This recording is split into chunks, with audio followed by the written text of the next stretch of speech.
guys, matagal na bago na sundan. Nakahuli tayo ulit guys.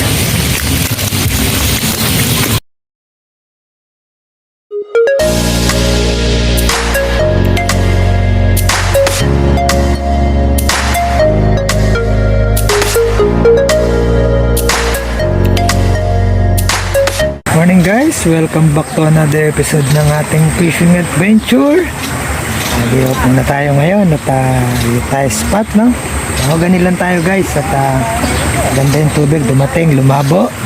Pinakihintay natin sandali yung paglabo ng tubig guys. Mas ganda yung ganito yung kulay ng tubig, no? Conforme sa napakalinaw. So tingnan muna natin guys, tingnan natin kung ano mangyayari sa kapalaran natin sa araw na to. Stay tuned po muna.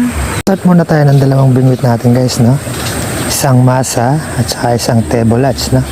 So ito nasa right natin ay masa, ito namang nasa gilid ay tebolats, no? Mamimili natin isda kung anong gusto nila. Kung nagpaparamdam na sa ating panggilid guys, tingnan natin kung ano siya.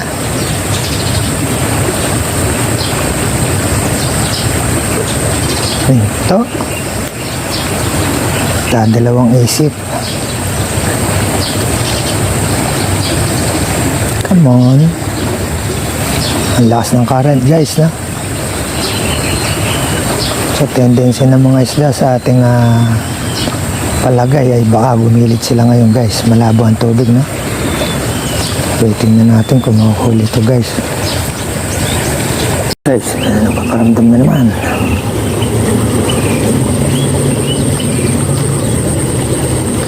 Natin kung ano to. Hindi nahuli guys, nakuha ni Payen. Milag. Pagkalipas nga guys ng isang oras, no? 3 beses pa lang tayong kinaagatan. Pero pangatlo na to. This time mahuli ka na sana. Sumatuman lang kagatan guys. Tuloy mo na.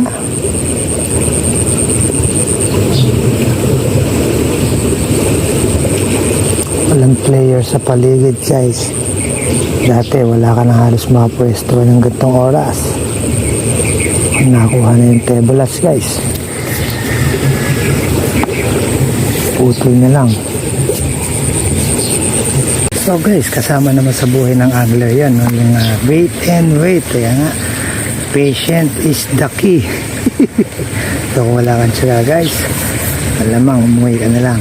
So anglers tayo, mag-wait pa rin tayo sa mga fish na yan. Ito yung ikang practical na pag-hunting. Wait and wait. Yun guys, finally meron nang naparamdam.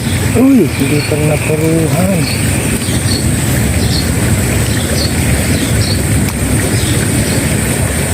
Tagal hinintay, hindi pa napuruhan. Ito naman yung ating bingwit guys. Oras na siyang nakalubog. Tulubon na guys. Aga tayo naghanda.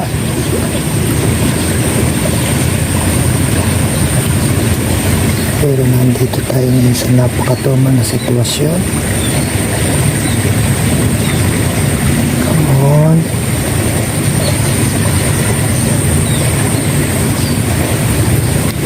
Tingnan muna natin malulok guys. Napakatumal ng kain nila. Sana lang siyang mahuhuli. Kami sa gilid. Come on. Come on. Don't be shy.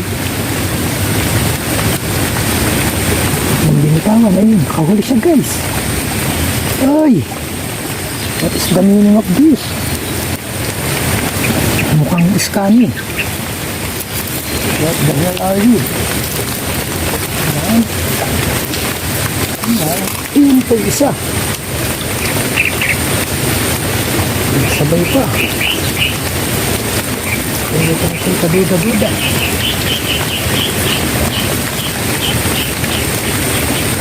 Sabi na nga pa. Isang mamaw. Ang laki-laking mamaw, guys. Kamit timatayin nito. First catch of the day natin ay Kurimaw. Grabe laki yan. Grabe yung first catch natin, guys. Napakalaki. Papalag-palag. Okay natin to kay Bechay Stevie. Highlights vlog.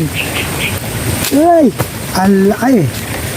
Sayang yung isang hatak sa isa nating gumit, guys, no? Na hindi natin nabantayan.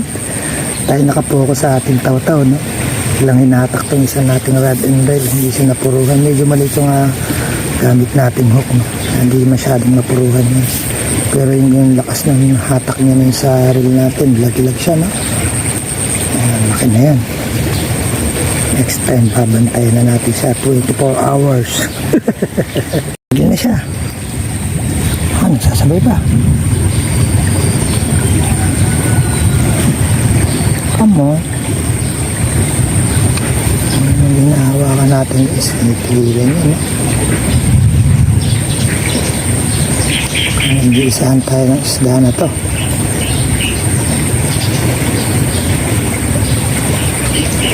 Nakatayo na siya ng pamain. Isa. Hindi naman yun natangay. Isahan tayo ng fish na to. Ramdam mo naman sa gilid. Kanjanitor. Kanjanitres.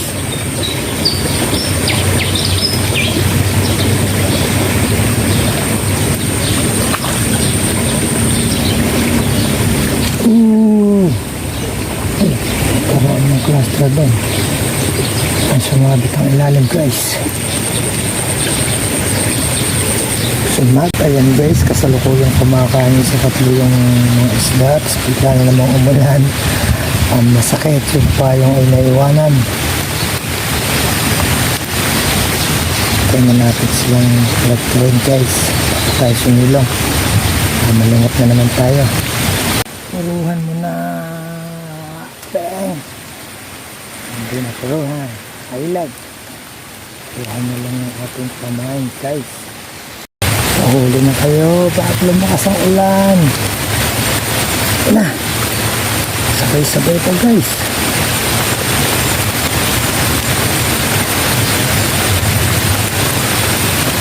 Magugulit yung mga fish na to. Pag kumain, sabay-sabay, guys. Tapos biglang yun ito. Nakipik tayo. Ayan, guys, napuruan na natin yung isa. Nahuhula na rin, no? At tayo nasisilungan. Isa. Bang! Isa rin.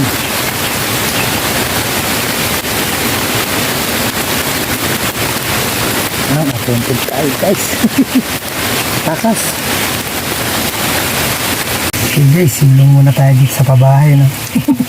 May isang kunaga tayo. Ayun yung gamitin yung mga bingit natin. Laman na tayo ng alam. Baka dito sa ang ating cellphone. Stay tuned muna mga katoto. Pagpila ng ulan. Back to back bakal. Guys, second cuts na tayo. Catfish. Hila tayo na patakbo mula doon sa ating hideout, guys. Kanti-kanti ka pa. Tuluyan mo na.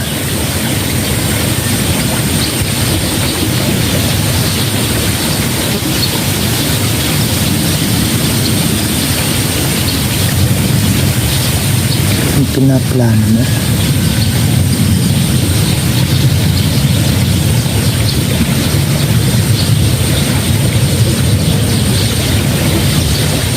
Yun na.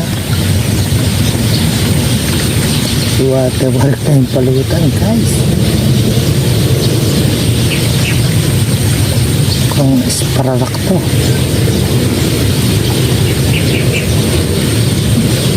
Yan natin na isa kanya. Sa tilapia pa lang, guys. Kala ko rapapax. Simple yung kain niya, no? Sabay-sabayan paramdam. Sige.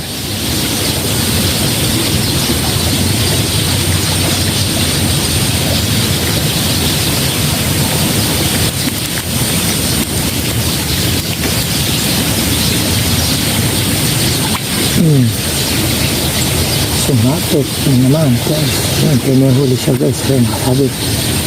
Hindi sila sasabit. Yan, nakahuli to guys.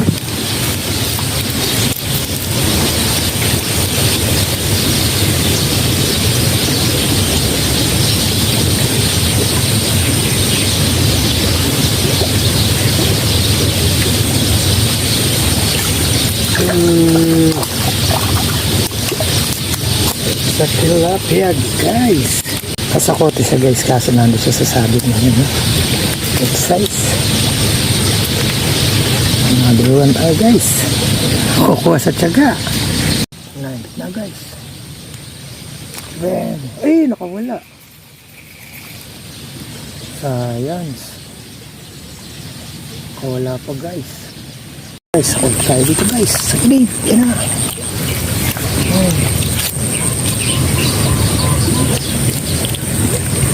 Another tilapia sa gilid guys. Naligtas siya sa sabit guys. Dila naman yung sasabit. So far, ito palang huli natin guys, no? Itong hito natin, no? May ulan. Medyo matuma lang kaya ng isda guys. Guys, matagal na naman bago nasundan. Nakahuli tayo ulit guys. Yan guys, no, parang nananadya na yung mga isda na yun, no? Tatakbo tayo sa ulan, tsaka bigla makakahuli. Hindi natin nasushoot yung coverage ng pagkain nila guys, no? Nakailig natin sa ulan, na huntag na naman. Guys, huli ka. Lag. Kamit ka baba.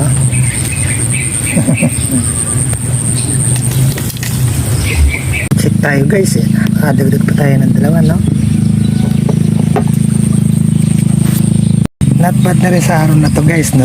Dinaan natin sa patience eh. Kakoy pasensya at huli pa rin tayo, no? Hindi tayo nabokya.